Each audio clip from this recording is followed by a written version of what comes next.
بسم اللہ الرحمن الرحیم۔ آج ہم دعائے استخارہ کے بارے میں بات کریں گے کہ استخارے کی اہمیت اور فضیلت کیا ہے، اس کو کب کرنا چاہیے، کس وقت کرنا چاہیے، اس کے کرنے کا طریقہ کیا ہے، کیا ہم کسی سے استخارہ کروا سکتے ہیں، اور استخارے کے بارے میں رسول پاک صلی اللہ علیہ وآلہ وسلم کے کیا ارشادات ہیں۔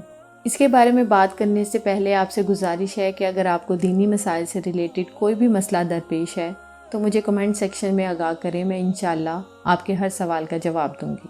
ہمارے معاشرے میں یہ بات بہت عام ہے کہ کچھ لوگ پروفیشنل ہوتے ہیں استخارہ کرنے والے، کہ لوگ ان کے پاس جاتے ہیں اور کہتے ہیں کہ یہ لڑکے کا نام ہے، یہ لڑکی کا نام ہے، آپ اس کے بارے میں بتائیے کہ کیا یہ رشتہ کامیاب رہے گا کہ نہیں رہے گا۔ اب آپ خود دیکھیں کہ ایک تیسرے شخص کو کیسے پتہ چل گیا، اس کے پاس کون سا سورس ہے یہ جاننے کا کہ اس نے کل کے فیوچر میں جھانک کے دیکھ لیا کہ یہ رشتہ کامیاب ہوگا کہ نہیں۔ ایسی چیزیں بھی انسان کے لیے توہمات کا دروازے کھولتے ہیں اور اس کے لیے پریشانیوں کا سبب بنتی ہیں، اور ایسی چیزوں پر بھی یقین نہیں کرنا چاہیے کیونکہ اللہ کے سوا غیب کا علم کسی کو نہیں۔ پھر بعض لوگ کسی اور کو کہتے ہیں کہ تم میرے لیے استخارہ کرو۔ اب دیکھیں، استخارے کی دعا میں لکھا ہے کہ اللہ اگر یہ بات میرے لیے اچھی ہے تو یہ کر دے۔ اگر کوئی آپ کے لیے استخارہ کر رہا ہے تو وہ کیا پڑھے گا کہ میرے لیے دعا اچھی ہے تو کر دے، یا زیادہ سے زیادہ یہ کہہ دے گا کہ اس کے لیے دعا اچھی ہے تو کر دے۔ اس کے علاوہ بعض لوگ استخارے کے ساتھ خواب کو منسلک کرتے ہیں۔ وہ کہتے ہیں کہ استخارہ اور خواب لازم و ملزوم چیز ہیں۔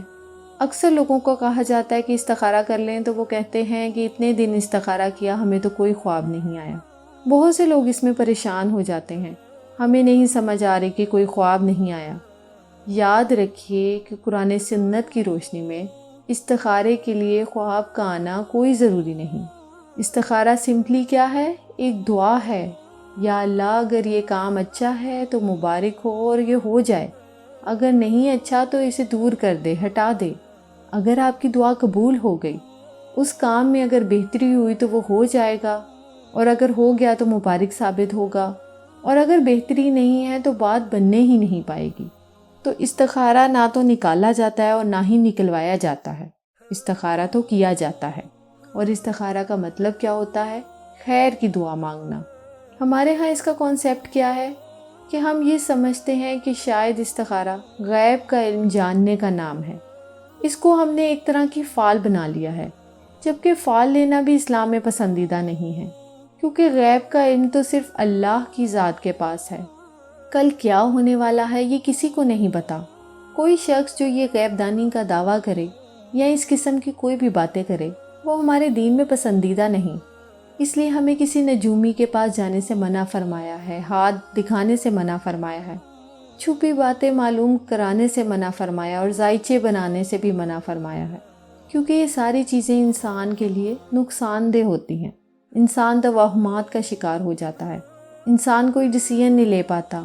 اس لیے ہمارے دین میں ایسی کوئی چیز نہیں کہ کوئی بلی نے راستہ کاٹ لیا ہے تو یہ منحوس ہے، یا کوئی کوا بول گیا ہے تو کوئی آئے گا، جوتی الٹ گئی تو کچھ ہو جائے گا۔ یہ چھوٹی چھوٹی چیزیں جو ہمارے معاشرے میں بہت عام ہیں، ان کی کوئی حقیقت نہیں۔ یاد رکھیے کہ کوئی کسی کو فائدہ نہیں پہنچا سکتا جب تک کہ اللہ نہ چاہے۔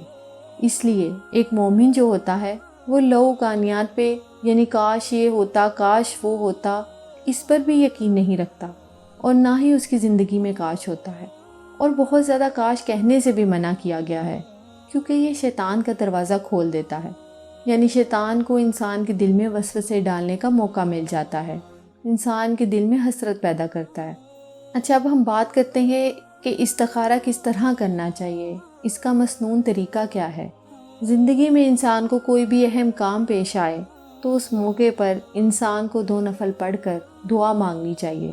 2 نفل اس بات کے، اور وہ مسنون دعا جو استخارہ کی دعا ہے، جو ہمیں رسول پاک صلی اللہ علیہ وآلہ وسلم نے سکھائی۔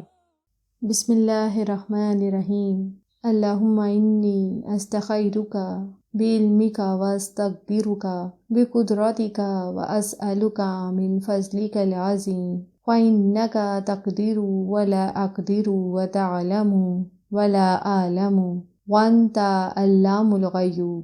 اللہم ان کنت تعلم أن هذا الأمر خير لي في ديني ومعاشي وعاقبة أمري فاقدره لي ويسره لي ثم بارك لي فيه وإن كنت تعلم أن هذا الأمر شر لي في ديني ومعاشي وعاقبة أمري فاصرفه عني واصرفني عنه واقدر لي الخير حيث كان ثم ارزني به۔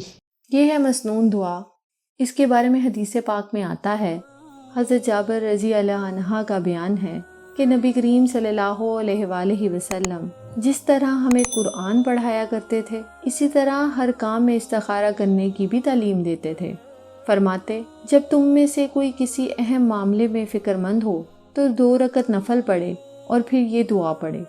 یعنی آپ صلی اللہ علیہ وآلہ وسلم جس طرح قرآن پاک کی کوئی سورت سکھاتے تھے، ایسے ہی یہ دعا سکھاتے تھے اپنے صحابہ کو، اور ساتھ ہی کیا تعلیم دیتے کہ جب بھی کوئی اہم کام ہو، اہم معاملہ ہو تو کیا کرو؟ نفل پڑھ کے یہ دعا پڑھو۔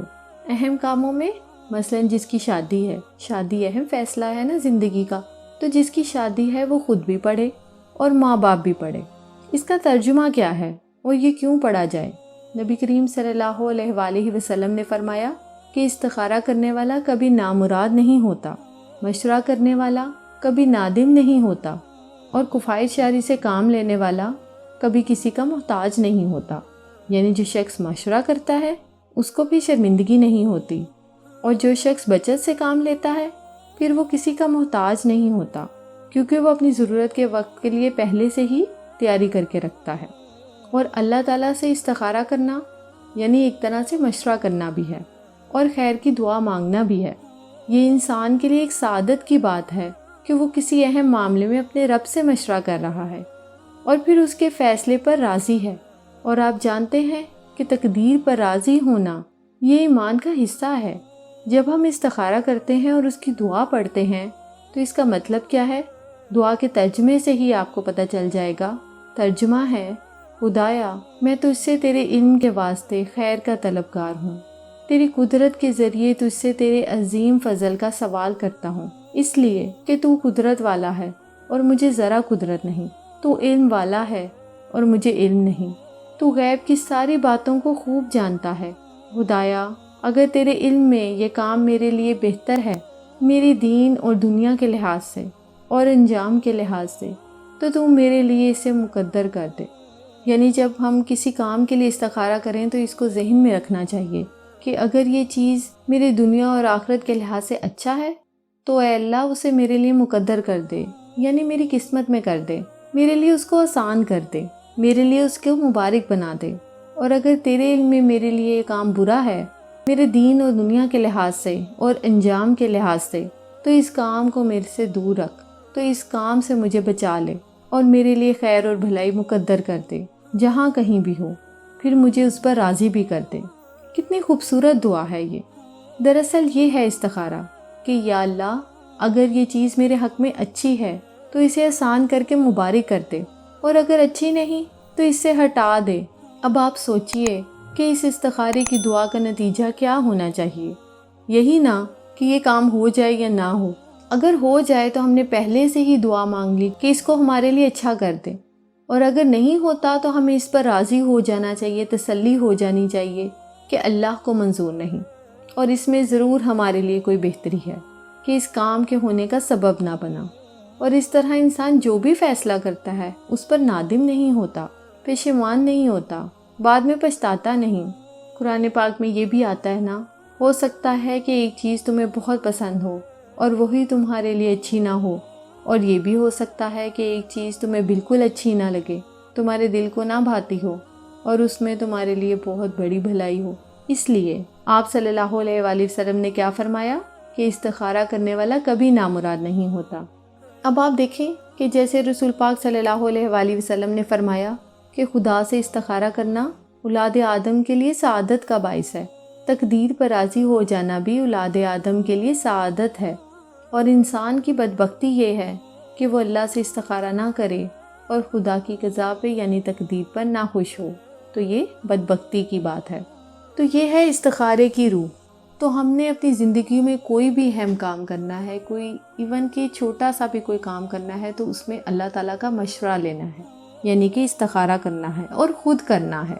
یہ نہیں کہ ہم کسی کو کہیں کہ استخارہ کر دو، خود ہم نے استخارہ کرنا ہے اور اللہ پر یقین کر کے کرنا ہے کہ اللہ جو بھی کرے گا وہ ہمارے حق میں بہتر کرے گا، اور پھر اس بات پر راضی ہو جانا ہے کہ جب ہم نے استخارہ کر لیا تو ہمیں اللہ کی مدد شامل ہوگی، اللہ تعالیٰ کی رضا شامل ہوگی کسی بھی کام میں۔